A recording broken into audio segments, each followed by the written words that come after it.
Hey guys, thank you for being here.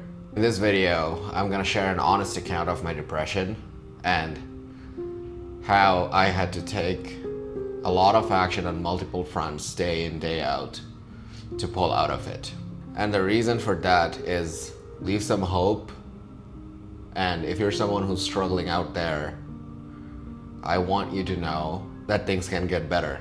I had support along my journey. Sometimes there were real people in my life, and sometimes they were through books and content on YouTube and on social media. But a big component of any recovery is taking action, and that requires a level of commitment. I personally feel like that is not something that's being talked about a lot. So I wanted to share my journey to create more awareness around the fact that it requires a level of commitment. Healing doesn't happen by itself. We need to commit to our well-being and take action day in and day out. So here we go. Okay, so let me try to paint a picture of where I was. So this is 2020. We're at the height of the pandemic here in Canada. And at this point, I have been struggling with chronic back pain for about 4 years, which makes life a little challenging, especially when you're someone who makes a living writing code and doing a desk job that requires somewhere between 4 to 8 hours of sitting every day. I was also severely limited in my capability to work out and do any form of exercising in general. Every specialist that I was talking to was telling me how I should let go of the notion of working out. My family members were suggesting a surgery. I was doing a lot of research by myself, and the prognosis for surgery when it comes to lower back pain is usually horrible. I think more than 90% patients end up worse than they were before. So things weren't improving. I would go to doctors, they would prescribe pain meds, steroid injections and whatnot, which would have this numbing effect. Honestly, I was willing to give that a shot, even though right now I would never do that. So there was the back pain and being severely limited physically. On the other hand, I also had chronic insomnia, which in retrospect was a lot because I didn't see a way out of my situation. And the insomnia just kept getting worse and worse. I think in all of 2021, I probably got 4.5 to 5 hours of sleep on an average a night. So it was like this vicious cycle. I was very scared about what was coming for me, in a very hopeless place. Had a lot of anxiety around that, which would keep me up late at night, and the next morning I'd wake up sleep deprived, which would worsen my pain symptoms. And then I would take the painkillers, which would make me groggy and kind of dumbed out. Is that even a word? Like, you know what I mean. So that loop kept going on and on and on. December 2021 is this day when I had to go to the Canadian Tire for the Canadians out there, you know what that store is. It's like 20 minutes away from my place, 20 minutes walking, and I was getting an anxiety attack at the thought of that, at the thought of having to walk to the store, which is like a 20-minute walk.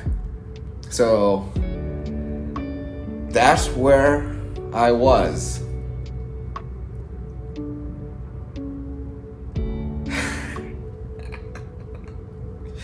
Man, those were some hard days. Fast forward 3 years, I exercise every day. I'm in fairly good shape. I have a great group of friends in the city. I feel good about life.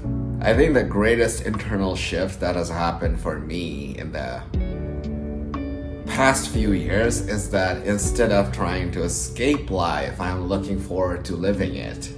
Yeah, so that's where I was at. And things clearly got better. Now, all of that said, let's talk about how things got better. Because ultimately, at the end of the day, on this channel, that's what we're interested in. So for me, healing started with exercising. I started pushing back against the idea that I should let go of the notion of working out for the rest of my life. And I was very blessed to have support on the way. There was this chiropractor that I was working with at that time. She told me that she sees no issues whatsoever in me doing some upper body workouts. So I started doing that. She also prescribed me body weight squats with proper form, and then suggested that I work on my walking, like slowly build up on the amount, on the distance that I am walking. So I started doing that, and things started getting better. Before I wasn't working out at all. Now I am climbing stairs, I am walking around the block, I am doing some upper body workouts here and there, push-ups. Sometimes I would feel particularly courageous and I would start doing chin-ups too. And as I started doing more and more of that and slowly was building tolerance, I started feeling better and started getting out of my head. Exercise is this extremely potent tool in making you feel better. Like, there are a million articles on the internet and a million videos on YouTube on the physiological effect of exercising on our bodies. So, but like, I'm not gonna talk about the science here. I am no expert. But for me, the effect of even doing a little bit of cardio, the effect of that was palpable. Yeah, so I started exercising pretty regularly. First I was walking, then I started running a little bit, then I started running some more, and a year down the line, I ran a 15K. My mind just freed up, and even when I felt this cloud, this heaviness in my brain, I always knew I have this tool at my disposal that I can immediately deploy to make myself feel better. I think somewhere in 2021, I came across this book called The Lost Connections by writer/journalist Johan Hari. So what this book was about is he goes on traveling the world talking to experts, challenging the status quo of how depression is caused by neurochemical imbalance in the brain. So he goes on to list 9 causes other than that for depression and the solutions for that. And the second reason that he listed was disconnection from other people. And there are a bunch of interesting stats there. Like, there are studies showing people who are disconnected and experience a sense of acute loneliness are 3 times more likely to get certain diseases. So all of that made me reflect on my lifestyle at that time a little bit. And I came to realize that I was spending 12 to 14 hours a day by myself, and about 6 to 8 hours of those was me just staring at a computer screen without any meaningful human contact. And it was alarming. So that's the piece that I went about tackling next. And boy, was it hard. Because when you're depressed, you are very low energy. It's very hard to put yourself out there and just have a normal conversation or just participate in activities. But I was very convinced that this would be a crucial piece in my healing journey. So I just started pushing myself. And luckily at that time, the pandemic was coming to an end. So I started taking massive action on that front, even though I wasn't feeling like it at all. So I started going to meetups. I think I was going to my dance school for 3 to 5 times a week, which is a lot. And I care about dancing, but I primarily was using it as a vehicle for social interactions. And I also started saying hello to strangers, like started making more effort at initiating conversations at coffee shops, just make small talk. And like I said, it was pretty difficult in the beginning for multiple reasons. For one, because I had insomnia and chronic pain, my energy levels would be fairly low. And when that happens, you don't really want to be seen. You just want to hide. And you have this fear of people seeing through you. So when you have high levels of depression, that usually translates to very low levels of energy. And if it's anxiety, you're just uncomfortable in your body. And that makes you want to hide. You don't really want people to see what's actually going on the inside. And a lot of that comes from a scare of them not wanting to associate with you. But I pushed through all of that. Was consistently taking action. And interestingly, that somehow improved things. So a lot of the times, even though I didn't want to talk to people and I was very scared of being seen, once I would do that, like I would have one good interaction here and someone would take an interest to connect with me.